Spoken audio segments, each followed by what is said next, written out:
So just by a show of hands, how many of you all have a robot at home? Not very many of you.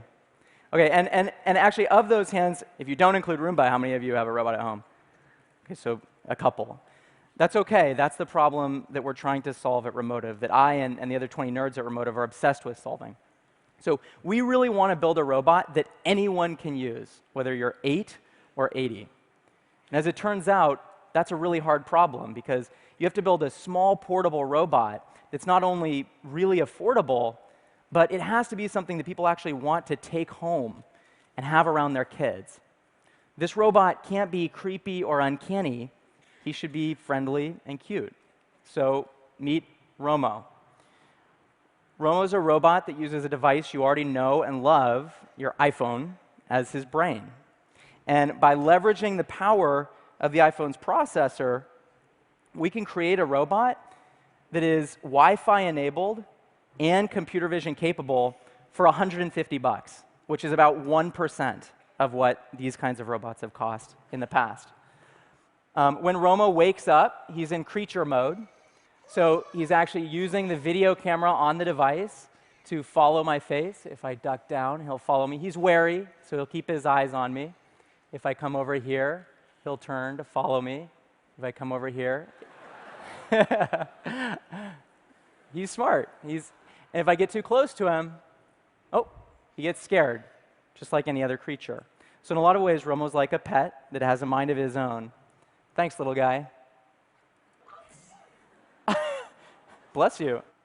And if I want to explore the world, uh-oh, Romo's tired. If I want to explore the world with Romo, I can actually connect him from any other iOS device. So here's the iPad.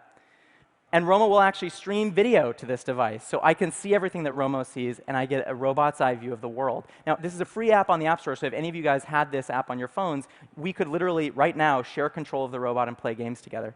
So I'll show you really quickly. Romo actually, he's streaming video, so you can see me and the entire TED audience, if I get in front of Romo here. And if I want to control him, I can just drive. So I can drive him around. And I can take pictures of you. I've always wanted a picture of a 1,500-person TED audience, so I'll snap a picture. And in the same way that you scroll through content on an iPad, I can actually adjust the angle of the camera on the device. So there are all of you through Romo's eyes. And finally, because Romo is an extension of me, I can express myself through his emotions. So I can go in and I can say, let's make Romo excited. But the most important thing about Romo is that we wanted to create something that was literally completely intuitive. You do not have to teach someone how to drive Romo. In fact, who would like to drive a robot? OK, awesome. Here you go. Thank you, Scott. And even cooler, you actually don't have to be in the same geographic location as the robot to control him. So you can imagine, so he actually streams two-way audio and video between any two smart devices. So you can log in through the browser, and it's kind of like Skype on wheels. So we were talking before about telepresence, and this is a really cool example. You can imagine an 8-year-old girl, for example, who has an iPhone, and her mom buys her a robot. That girl can take her iPhone, put it on the robot, send an email to grandma, who lives on the other side of the country. Grandma can log into that robot and play hide-and-go-seek with her granddaughter for 15 minutes every single night, when otherwise she might only be able to get to see her granddaughter once or twice a year. Thanks, Scott.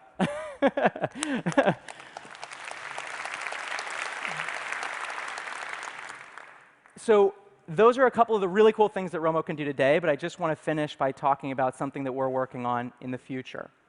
This is actually something that one of our engineers, Dom, built in a weekend. It's built on top of a Google Open framework called Blockly. This allows you to drag and drop these blocks of semantic code and create any behavior for this robot you want. You do not have to know how to code to create a behavior for Romo. And you can actually simulate that behavior in the browser, which is what you see Romo doing on the left. And then if you have something you like, you can download it onto your robot and execute it in real life, run the program in real life. And then if you have something you're proud of, you can share it with every other person who owns a robot in the world. So all of these Wi-Fi-enabled robots actually learn from each other. The reason we're so focused on building robots that everyone can train is that we think the most compelling use cases in personal robotics are personal. They change from person to person. So we think that if you're going to have a robot in your home, that robot ought to be a manifestation of your own imagination. So I wish that I could tell you what the future of personal robotics looks like. To be honest, I have no idea. But what we do know is that it isn't 10 years or $10 billion or a large humanoid robot away. The future of personal robotics is happening today, and it's going to depend on small, agile robots like Romo and the creativity of people like yourselves. So we can't wait to get you all robots, and we can't wait to see what you build. Thank you.